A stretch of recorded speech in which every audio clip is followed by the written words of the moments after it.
Sir, आज भारतीय जनता पार्टीमध्ये पक्ष प्रवेश केलेला आहे, काय सांगता? सगळ्यांना नमस्कार आणि जय महाराष्ट्र। मी बालपणापासूनच राष्ट्रीय स्वयंसेवक संघाचा स्वयंसेवक आहे, परंतु महाराष्ट्र नवनिर्माण सेना चित्रपट सेनेबरोबर आणि माननीय राजसाहेबांबरोबर गेली 20 वर्ष काम करत होतो। आत्ता बदललेली राजकीय परिस्थिती आणि ही सगळे बघता कलाकारांना, मराठी सिनेमाला, मराठी कलाकारांना न्याय देण्यासाठी म्हणून आणि कुठेतरी माझ्यावरती असलेले राष्ट्रीय स्वयंसेवक संघाचे संस्कार हे मला खुणावत होते, म्हणून आज मी जाहीररित्या भारतीय जनता पार्टीमध्ये प्रवेश करतोय। भारताचे पंतप्रधान माननीय नरेंद्रभाई मोदी ज्या कणखरपणे देश चालवत आहेत, त्याचप्रमाणे आपल्या या महाराष्ट्र राज्यामध्ये मराठी असलेले कलाकार, मराठी असलेले सिनेमा कलाकार, मराठी सिनेमा आणि त्याच्याशी संबंधित असलेल्या ज्या काही अडचणी असतील त्या राज्य शासन आणि केंद्राच्या माध्यमातून माझा सोडवण्याचा प्रयत्न असेल आणि या निमित्तानं मुख्य प्रवाहामध्ये काम करून, जसं संघामध्ये सर्वत्र मानलं जातं की राष्ट्र प्रथम, देश हा सर्वोच्च ठिकाणी ठेवून काम केलं जातं, त्याच तत्वावरती आज विश्वास ठेवून मी माझ्या सर्व मित्रांसह इथं प्रवेश करतोय। मात्र तुम्ही ज्यावेळेस खरं तर हा पक्ष प्रवेश करतायत, मात्र तुम्ही संघाच्या कार्यालयामध्ये गेला, संघाच्या युनिफॉर्म मध्ये तुमचे जेव्हा फोटो सगळे बाहेर आले, त्यानंतर खरं तर राज ठाकरेंनी तुम्हाला बैठकी सुनावला, त्यामध्ये तुम्ही बाहेर पडला, अशी देखील चर्चा झाली। काय नेमकं ते झालं? नाही, कसं आहे सर की मी संघाचा स्वयंसेवक आहे हे मी कधीच लपवलेलं नाही आणि मी माननीय राजसाहेबांबरोबर गेली 22 वर्ष काम करतोय।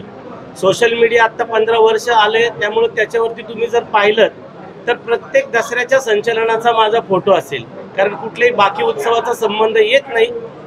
परंतु राजसाहेबांनी सुनावलं वगैरे असं नाही, कारण ते कुटुंब प्रमुख आहेत आणि राजसाहेब हे खूप मोठे आहेत, त्यामुळे त्यांनी काही बोललं तरी एक कुटुंब प्रमुख या नात्याने आम्ही तेवढंच खिलाडू वृत्तीनं ते घेतो। प्रश्न असा आहे की संघ, राष्ट्रीय सेवक संघ हा माझ्या संस्काराचा भाग आहे। कुठंतरी सगळे परत बदलत असलेल्या या सगळ्या परिस्थितीत मला असं वाटलं की आता आपण काहीही झालं तरी आपण आपल्या विचारासोबत राहिलं पाहिजे, म्हणून इथे। म्हणजे तिथे विचारात घेतलं जात नव्हतं असं म्हणायचं का पदाधिकाऱ्यांना, तुम्हाला सगळ्यांना? नाही नाही नाही, असं काही विचारात घेतलं जात नव्हतं, असे काही माझी कुठलीच तक्रार नाही। राज ठाकरे हे कलाकारांसाठी न्याय देण्यासाठी ते सातत्याने पुढे येतात आणि मराठी इंडस्ट्रीमध्ये जे कलाकार आहेत ते राज ठाकरे यांचं नाव घेत आहेत। तुम्ही 22 वर्षापासून राज ठाकरे यांच्यासोबत आहात, काय असं कारण आलं की त्यांना सोबत आहे? नाही सर, परत एक सांगतो की प्रश्न संस्काराचा आहे आणि तत्वाचा आहे।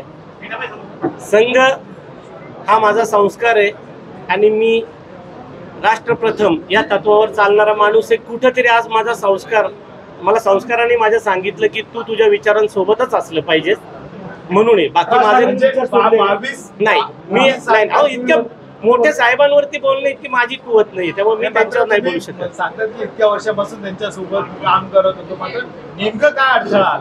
नाही, अडथळा काहीच आला नाही। मला असं वाटलं की मराठी कलाकार, मराठी सिनेमा यांना जर का मदत करायची असेल तर त्याच्यासाठी थोडंसं व्यापक असलं पाहिजे।